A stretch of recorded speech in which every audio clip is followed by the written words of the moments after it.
I'm going to turn this $20 pocket knife into the best tool that you can carry in your pocket. And to do that, I'm going to need to make steel for a brand new blade, modify the design of that blade, and do something about these ugly red handle scales. But first, I have to take this apart to figure out how I'm going to do any of that. So this is the knife that I carry in my pocket every day, and it's the exact same thing, except that it has a utility blade on it instead of the whatever stainless steel that is. I tried to figure out what material this blade is, and all I saw is that it's stainless steel, and they said it can be easily sharpened, which probably means that it's unhardened and probably 304 stainless, which should not be a knife steel. So that really does need to be replaced. There are actually a lot of really cool things about this knife, and there's a reason that this is the only knife and screwdriver that I carry in my pocket. I love this thing.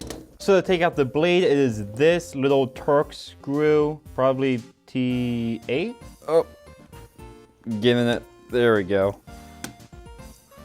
And these two red scales should just be these, what are they, like T6? Yeah, 2 in a row, let's go. That's just spinning. Oh, I need 2. Do I have a second? If I open and close these drawers long enough, one should appear. Okay, I can't get this. I'm gonna worry about that later. Let's make some Damascus. That's always fun, let's go. Oh. What? Oh, there's no, I didn't turn on the gas. Oh, why is there no gas? Yeah, because I didn't turn it on. Oh yeah, need a handle now. Man, I wish I could squint my ears. That'd be so convenient.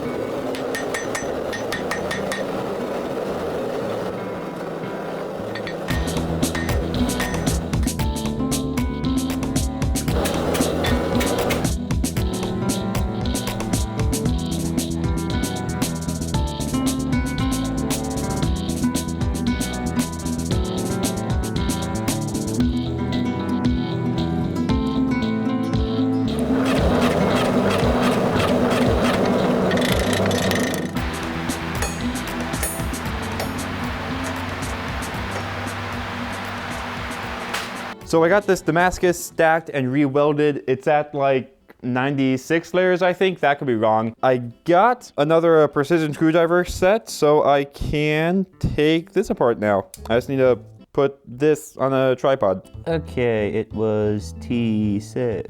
Where'd it go? There it is. So I think the entire thing is gonna come apart when I do this. Which that's fine. I just hope that I can get it back together at some point. How am I gonna keep track of all these little screws? Okay, that's the pivot, that makes sense. There is one copper spacer. Where did this come from? What is this? This pin. How does that interact with everything? Okay, that's the stop for the blade. That's what that pin is. So that means that when I'm remaking the blade, this section right here needs to be really accurate because that controls where the blade stops inside of the handle. This face where the liner lock stops it, that's really important. Oh, and that corner. That's interesting. Okay, so this is the other side. This pin is going to be like right here, you know? So this face of the blade also has to be really accurate because these two faces being exactly in the right place is going to stop the blade from like wobbling back and forth while it's all the way open. The rest of the blade, not that big of a deal if it's off by a little bit. Okie dokie, back to making the blade replacement.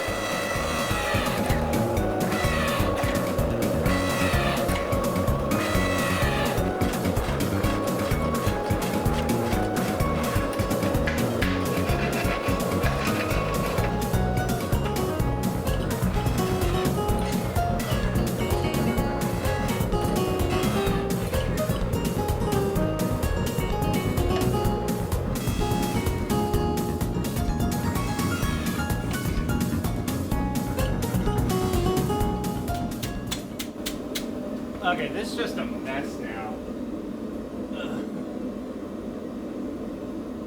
I don't know if you heard any of that. It's kind of just a mess now, but I think it'll look cool. You know, the good thing about Damascus is that just about anything you do is gonna end up looking cool. So the plan was there. After I forge in all of those divots and then grind it back flat, all of those cavities are going to be imprinted onto the pattern of the steel, and it came out okay, but it'll be cool. Hopefully. I think that's looking pretty good. Yeah. All right, so you just saw me... I'm not sure what you just saw me do. I don't know what order I'm gonna edit any of this in, but right now we can work on this handle scales, and I think hydro dipping might be the play. So if you're not sure what I'm talking about, it's a way you can paint things to have like cool squiggly lines going through the whole thing. It does kind of look similar to Damascus in some ways. All you need to do is take spray paint, spray it on top of water, and then just dip the thing in, and then it imprints that pattern with paint.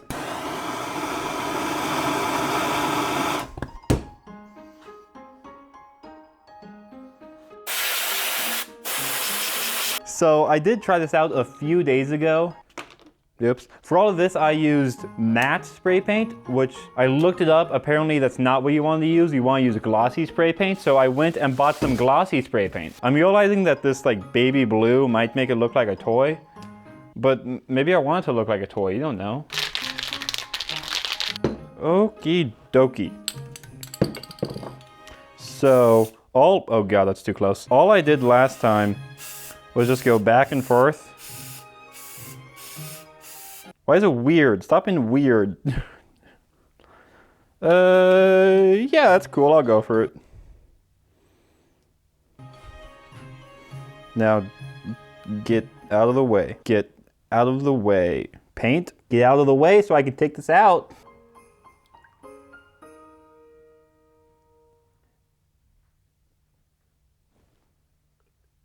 That's something. Now, can I do the same thing again?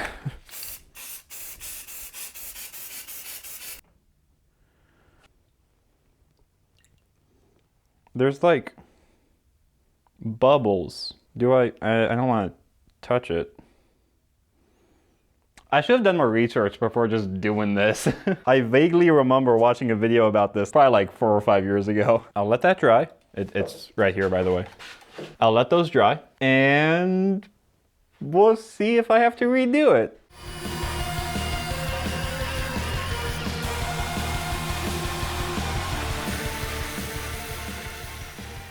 So for cutting out the shape of this blade, before I heat treat it, before I harden this, I have to drill all the holes beforehand, because you can't really drill into hardened steel very easily.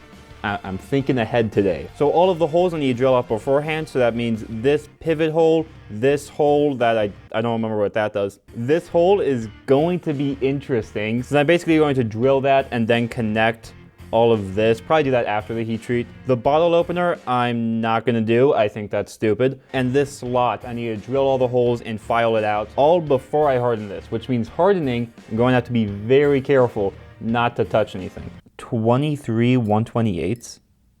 Like, I think I have that, but wow. Oh, it's 4.5 mil in metric. That, I guess, makes sense.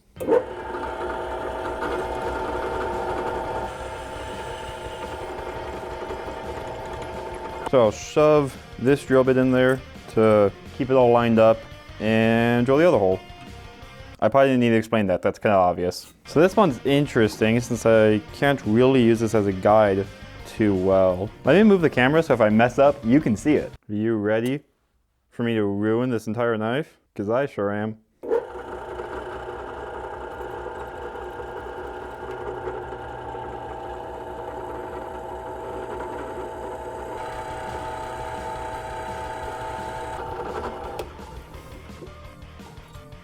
This is going too well. Can't wait till I mess it up. That's gonna be funny. How do I get to that? Oh, like that? Yeah.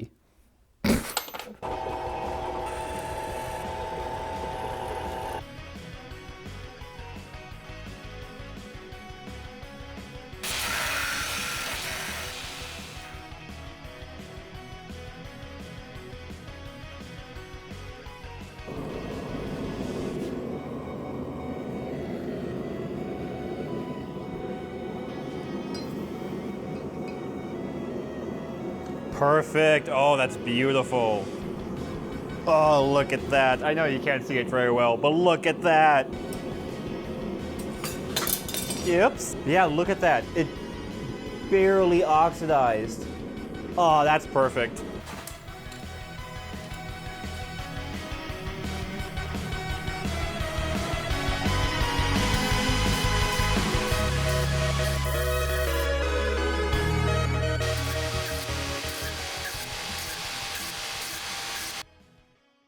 Okay, I think I got a pretty good idea what I'm doing now.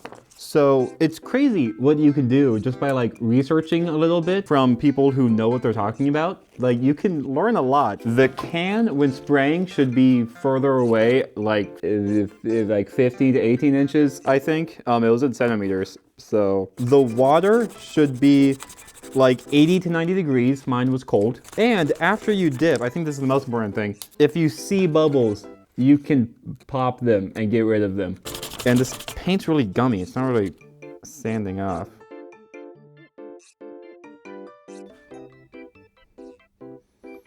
Ooh. Now it looks like a latte. Oh, I didn't put on gloves. No. I'm just gonna take the L on that.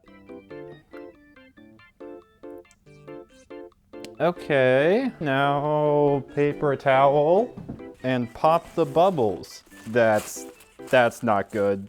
I'll get some acetone on that at some point. I would move the camera, but sorry, you're just gonna have to imagine. I'm just poking bubbles with a paper towel.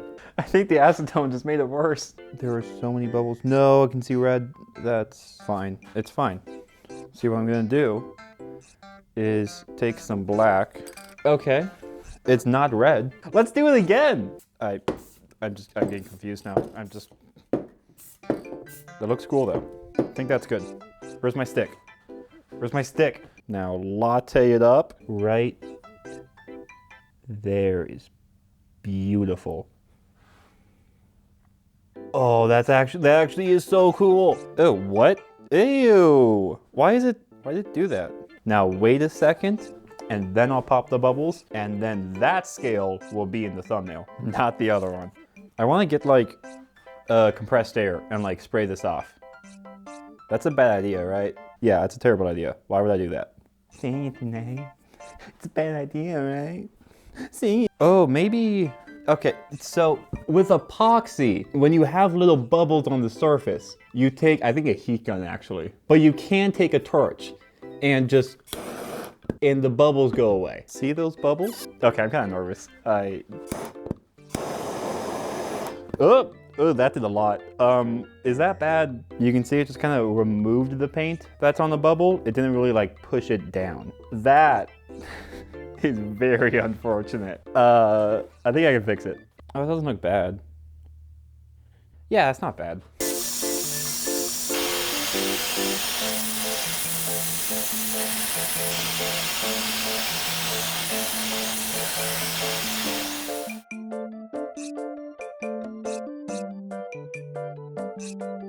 All right, so it's been like a week since I've worked on this for some reason, but I got this hand sanded to a nice finish, and we can etch it to bring out the pattern in the Damascus. Okay, I need to read the instructions on this bottle. Start with 600 grit minimum, 1000 is preferred. I did 600 because I'm lazy. Degrease with brake cleaner. I'm gonna use acetone because I don't have brake cleaner. I'm killing it. Acetone makes my fingies cold. Uh-huh.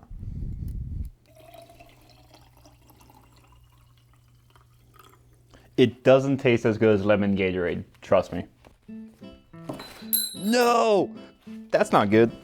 You're gonna wanna see this. Oh, you can't see anything, okay. Oh. Ooh! Okay, it's been 20 minutes. Let's take a peek and ooh, that's beautiful. So now I'm supposed to, this was the second etch.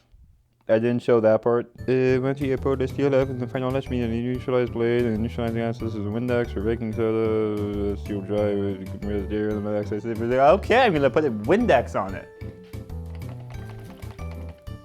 Why did I do this over the workbench? Okay, it's neutralized now. Now I blow it with compressed air.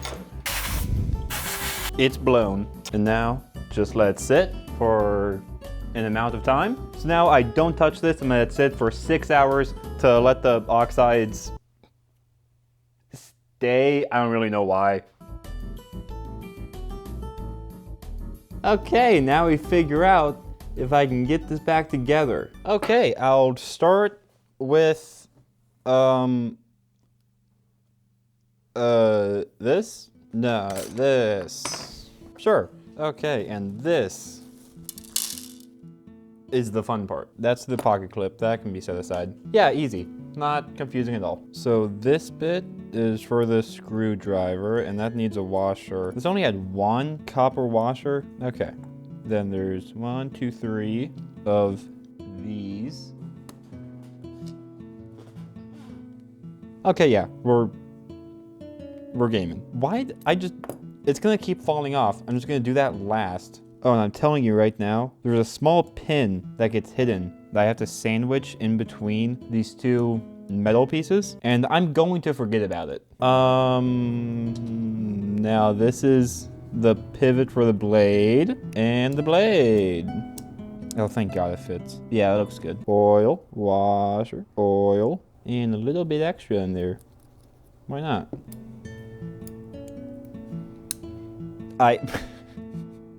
I swear that was not on purpose. I forgot that little pin. Oh my God, how can I get it in there without? How crucial is that pin? It's kind of important. Where did it go? Oh, let's go. Okay, now I need to hold this while I zoom out. Oh, this is great. This is great. We're almost there. We're almost there. Okay. I think I got it. Yes. Yes. Now the actual important side. Yes. Yes. And the very last thing is the pocket clip. I'm gonna move it to, you can switch which side you can put the pocket clip on. And I'm gonna put it to the tips like facing up in your pocket. Because it's better. Don't talk to me if you carry your pocket knife tipped down. What is happening? I should use a real screwdriver. All the other tiny screws are fine, but this one is giving me trouble. Yay! So all that's left is sharpening, and it's sharpened up beautifully. The 26C3 has such a small grain size, and it's designed for razor blades, so it's sharpened up beautifully and it can shave. And this thing is done. I absolutely love carrying this with little Nipex pliers. They don't look like much, but I carry them all the time and I use it almost every day. They're insanely useful. I love carrying these two. They complement each other really well. And that's it for today. You have a safe drive home now. Okay, bye.